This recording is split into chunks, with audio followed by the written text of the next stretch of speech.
Hey guys, and welcome back to my channel. So today I'm going to talk to you about my personal experience with having a C-section.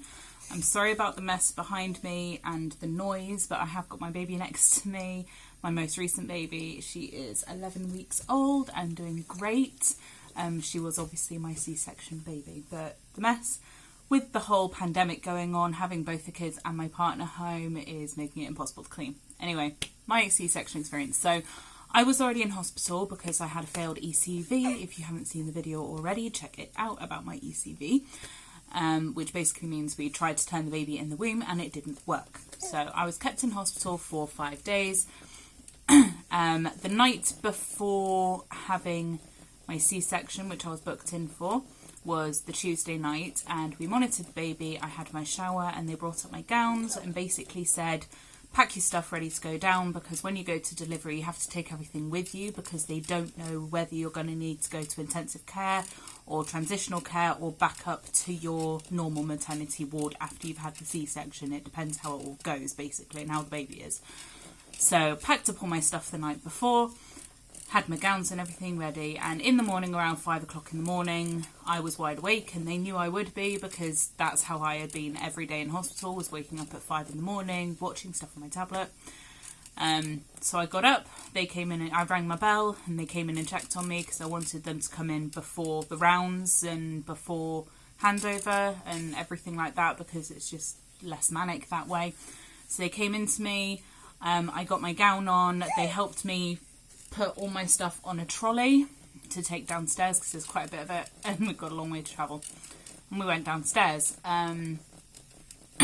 Basically that's how it went. We put me on the monitor, to check the heart rate and everything, gave my partner a phone call to say get in as soon as possible because we'd got this all started a lot earlier than expected. We were told to expect to start around 8 o'clock in the morning, and I was down there on the monitor at 6. So I was like, get your butt here right now because we could be having this baby a bit earlier than we thought.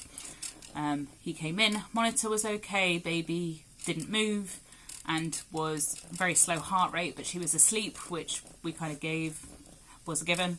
They came in with the paperwork to do my C-section, to say the risks and to say like what will happen if there's any complications, so what they want me to do, any extraordinary measures and everything like that. And I signed all my paperwork to say basically keep me alive and keep the baby alive please.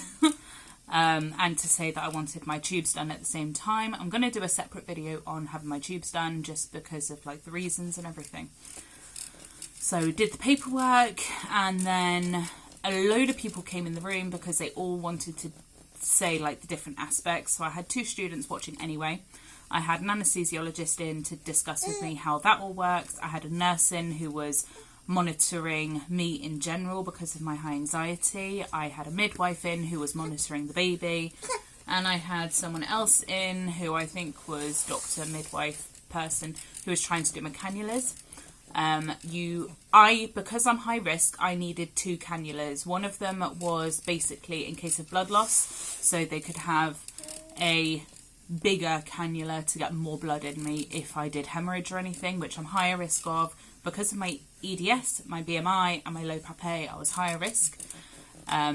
So they put 1 cannula in one arm, 1 in the other, which was bloods and your general, so like your fluids, your meds and everything like that. Now that took many hours. I was first on the list, so I should have been in surgery for 8:30. They started me at 8. It took until 10:30, 11 o'clock to get the cannulas in. We really struggled. I had major anxiety attacks pretty much the entire time. It was not nice. It was a horrible experience. My arms were completely black. I did get photos. I might put them in the video or in the link below, like in the comments. I'm not sure yet. It's quite intense. My entire arm, literally from my wrist all the way up to about here, was swollen and black because of how much the cannulas kept failing. It took 6 attempts, and they were kind of like, if we were doing a blood test, we would have given up, because a blood test, but you have to have the cannulas in to be able to go into surgery, because otherwise you'll die. If we have a complication, and you won't be able to get the meds in if needed. So that was not a fun experience. I ended up having the person who was on me for my anxiety, I think, was also an anaesthetist. So she gave me gas and air, and she was counting my breaths. So she was doing like in 2, 3, 4, out 2, 3, 4. And she was counting my breaths because my anxiety attack was so extreme. It was really, really bad, and it lasted such a long time. But eventually we got the cannulas in, everyone went in to the surgery. They let me go for a wee, which I asked to do because I'd been bursting for like 2 hours by this point.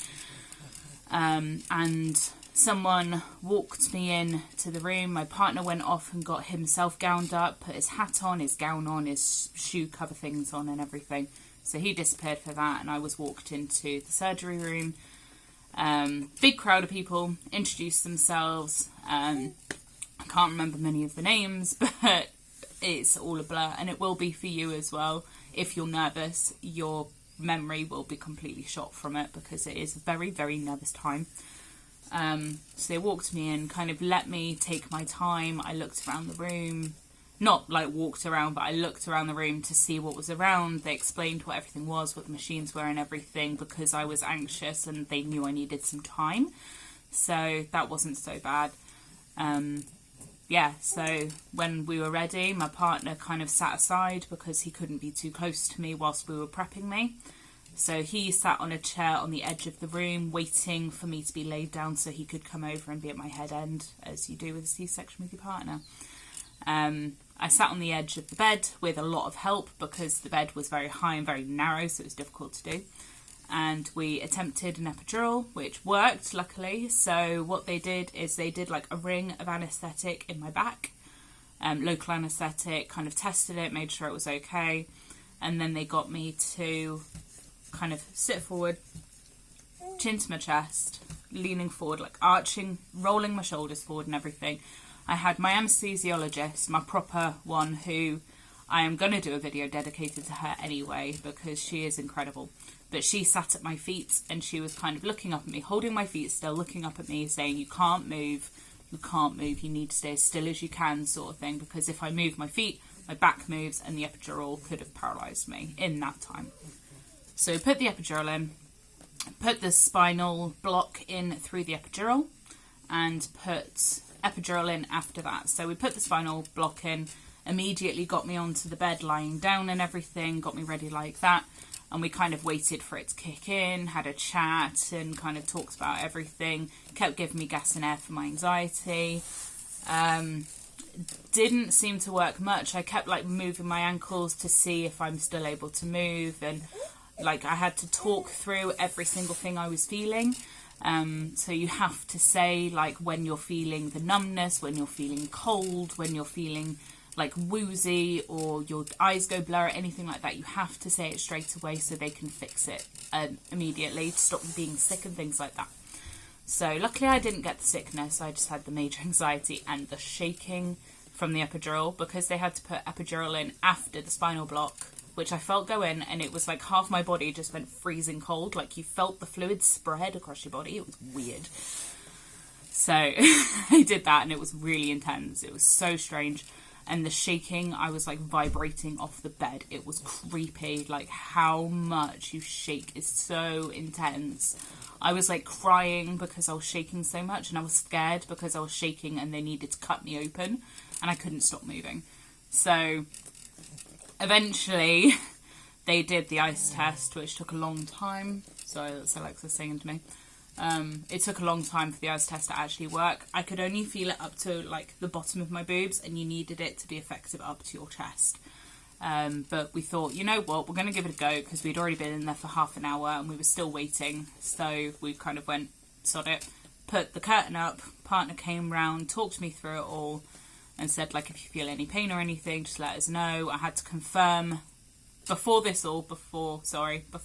started, I had to confirm my name, I had to confirm my insurance, my number, like my hospital number, and I had to confirm what I was expecting. So I basically just said my name, my number, and then I said I'm expecting a C-section with tubes removed at the same time, and they were like, fine. So the whole room knows. Anyway, so they put the curtain up, got my partner around, talked me through it, and as soon as a scalpel touched me, I felt the pain, which obviously wasn't a good thing, So they immediately stopped. Everyone was like, hands up, she can feel it, that's a problem. I did keep saying, like, I can still move, I can still feel everything, and they were like, that's fine, that's normal for some people, it won't be painful, but you may feel stuff. And I was like, right, okay, really nervous and obviously painful. So with that, they said, okay, we're going to have to do a general.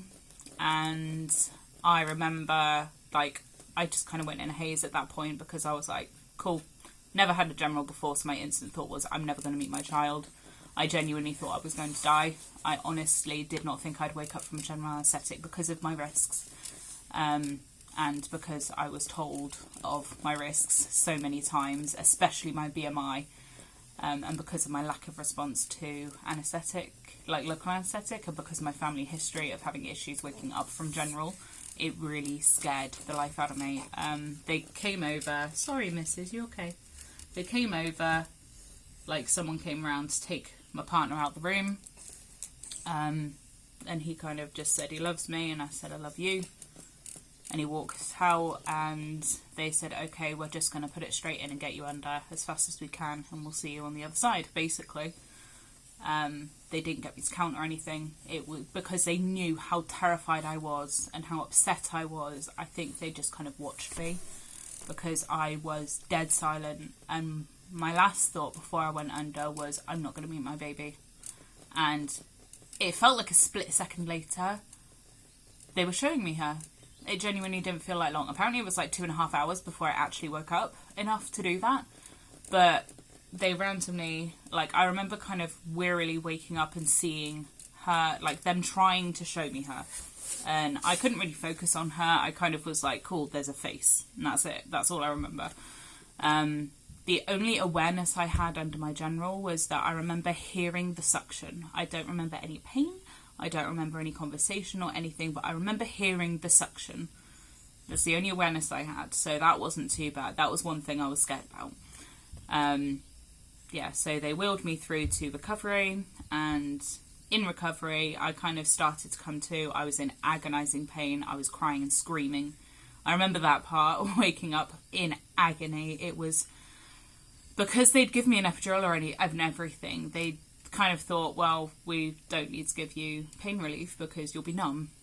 But the epidural didn't work on me, so I was not numb. So it was fucking agony. It felt like my insides had been ripped out, which they had. So I kind of was crying and screaming, and I remember hearing them saying, like, give her some IV meds, and they gave me IV paracetamol, which did kick in, and actually it did help. I didn't expect it to, but it did help. And then later on they were putting me on codeine and all sorts of different pain relief, but that was like my immediate IV meds now. So they did that, and then they wheeled me upstairs, and my oxygen levels wouldn't regulate. I had my catheter in, obviously. My oxygen levels wouldn't regulate, which made it difficult for me to stand up or hold the baby, so I didn't hold her for the first maybe 24 hours. I didn't even look at her because I couldn't see her from the angle I was on, because I was so weary I couldn't sit up. And I was on oxygen for probably 24 to 48 hours. It kept dropping below, like down into mid-80s, like low 80s, which is quite dangerous. It needs to be 95 and above. So that was not a fun experience, and I was on pain relief, obviously. But yeah, I'm going to probably leave it there, because that's, 14 minutes, nearly. That's my experience of the actual C-section. If you want any more detail, I'm trying to do it quickly, because obviously there's quite a lot to go through for a C-section. If you want any more details, any more information about my experience of the C-section itself, not necessarily after the C-section, but of the C-section itself, let me know in the comments down below. I'll do another video which will be like my recovery time, my time in hospital, the baby. She was fine, by the way. She needed a couple of resus breaths. She came out in 3 minutes, which is longer than it should have been. It should have been something like 90 seconds, but she was stuck. So she came out in about 3 minutes, or just over, which is fine. She had her breaths. My son had to have breaths too, and he was a vaginal delivery. Had the breaths, and she was okay afterwards. She fed and everything, and she's all good. So, yeah, just to let you know, she's fine. But yeah, so I'll do another video about my recovery. And as I say, if you want to know anything more about my personal experience, let me know in the comments down below. And I will see you in the next one. Bye, guys.